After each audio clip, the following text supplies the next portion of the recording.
Assalamualaikum warahmatullahi wabarakatuh. Salam sejahtera untuk kita semua.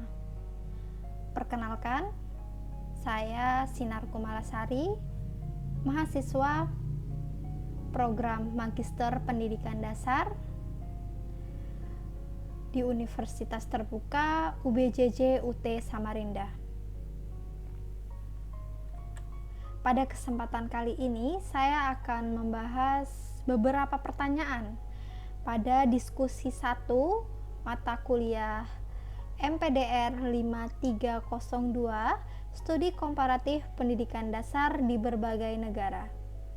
Pada kesempatan ini, saya akan membahas 2 artikel yang menjadi bahan diskusi 1 pada mata kuliah MPDR 5302. Artikel pertama yang ditulis oleh Nur Fatimah dengan judul Membangun Kualitas Pendidikan di Indonesia dalam mewujudkan Program Sustainable Development Goals atau SDGs.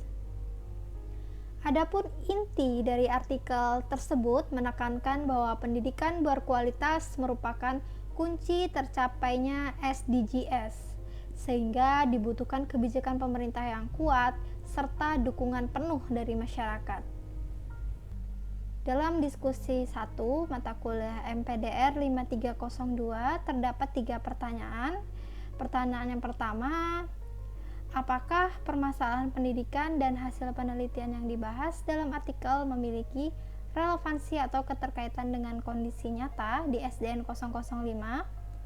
Jika ya, apa saja persamaan dan perbedaannya dengan kondisi di sekolah tersebut? Jadi benar bahwa terdapat relevansi antara isi artikel dengan kondisi nyata di SDN 005. Ada pula beberapa persamaan dan perbedaannya. Berdasarkan pengamatan saya di SDN 005 Rantopulung, Kabupaten Kutai Timur, berbagai masalah pendidikan yang dibahas dalam artikel juga dirasakan di sekolah ini. Persamaannya yang pertama adalah pada aspek mutu belajar anak. Di SDN 005 masih terlihat perbedaan kemampuan belajar siswa. Ada anak-anak yang cepat memahami materi, namun ada juga yang masih kesulitan membaca lancar atau melakukan perhitungan dasar. Artikel pertama yang ditulis oleh Nur Fatimah juga menegaskan bahwa rendahnya mutu pendidikan di Indonesia berdampak pada kualitas lulusan serta ketertinggalan dalam hasil studi internasional seperti PISA. Namun meskipun demikian, sejak diterapkannya kurikulum merdeka, guru-guru memiliki kebebasan lebih untuk menyesuaikan metode pembelajaran.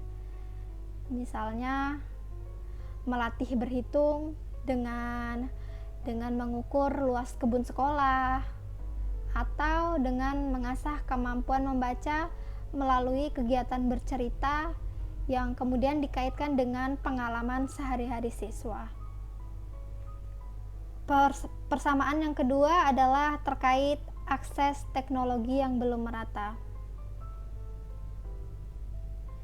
Jadi di SDN 005 Rantopulung ini ada siswa yang berasal dari Andalas yang jarak tempuhnya antara rumah siswa dengan sekolah itu sekitar 2 jam perjalanan.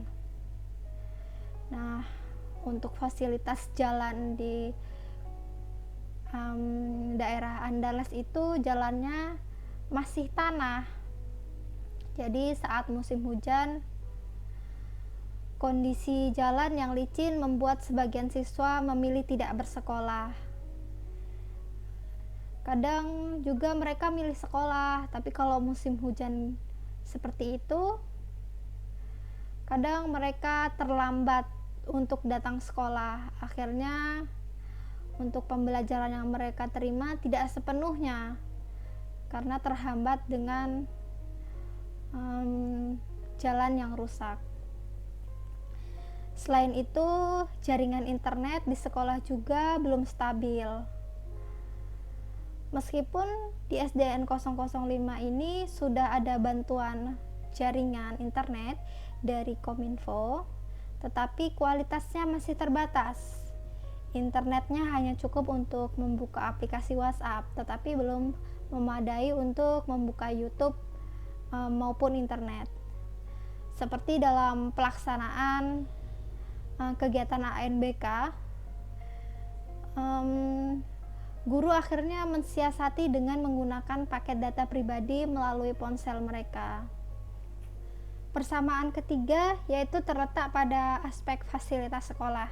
Di SDN 005 fasilitas ruang kelas masih terbatas, sehingga kadang pembelajaran harus dilakukan di ruang UKS.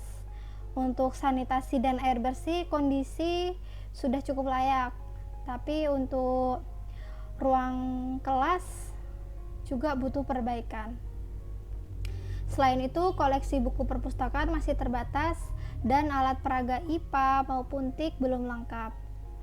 Untuk laptop yang tersedia juga masih sedikit, sehingga saat pelaksanaan BK harus dilakukan dalam 2 sesi.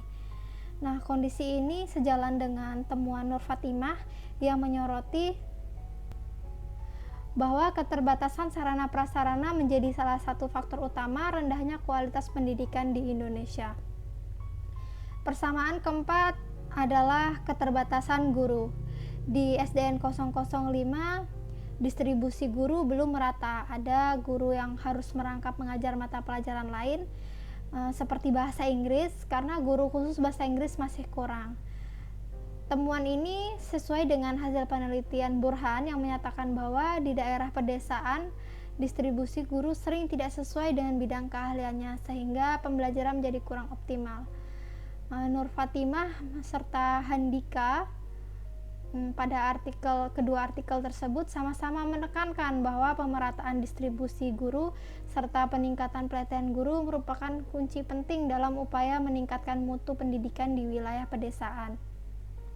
Kita lanjut ke pertanyaan kedua mengenai saran untuk mengatasi isu sosial, politik, dan sosial budaya dalam pendidikan.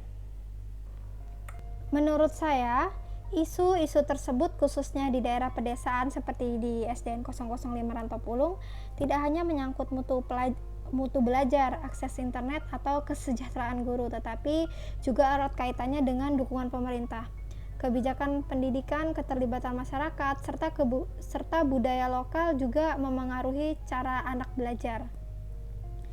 Nah, untuk isu sosial politik, saran saya adalah memperkuat pemerataan akses dan kebijakan pendidikan. Pemerintah perlu memastikan distribusi guru yang merata, pembangunan infrastruktur pendidikan yang memadai, serta menyediakan akses internet yang lebih stabil. Dengan demikian, kesenjangan antara sekolah di kota dan di desa dapat dikurangi. Nah, salah satu bentuk kebijakan afirmasi yang bisa terus diperkuat adalah program untuk daerah 3T, terdepan, tertular, dan tertinggal, termasuk penyelenggaraan pelatihan guru secara berkelanjutan. Sebagaimana ditegaskan oleh Nur Fatimah pada artikel 1, rendahnya kualitas sarana prasarana dan distribusi guru yang tidak merata merupakan faktor penyebab rendahnya mutu pendidikan.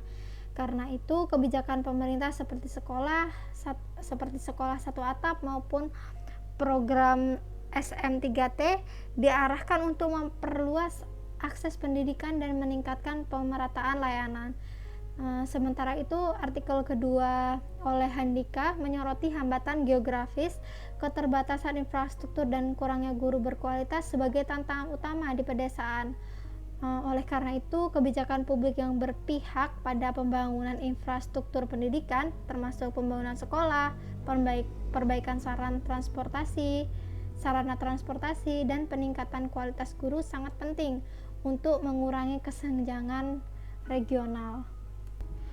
Untuk isu sosial budaya, saran saya adalah memperkuat keterlibatan masyarakat dan pemanfaatan konteks lokal. Budaya lokal dapat menjadi kekuatan dalam proses pembelajaran. Guru misalnya bisa mengintegrasikan nilai gotong royong, cerita rakyat, atau aktivitas sehari-hari masyarakat desa ke dalam kurikulum sehingga siswa merasa bahwa pembelajaran dekat dengan kehidupannya.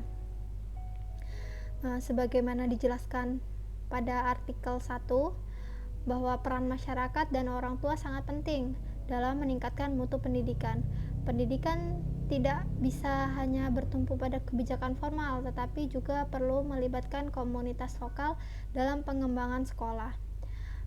Hal serupa juga ditegaskan pada artikelnya Handika pada artikel kedua yang menyoroti bahwa aspek kemanusiaan seperti hak asasi, hak anak, kesetaraan gender, dan pemberdayaan masyarakat lokal harus menjadi bagian dari pembangunan infrastruktur pendidikan di pedesaan. Partisipasi masyarakat dalam perencanaan dan pengelolaan sekolah terbukti dapat meningkatkan keberlanjutan pendidikan.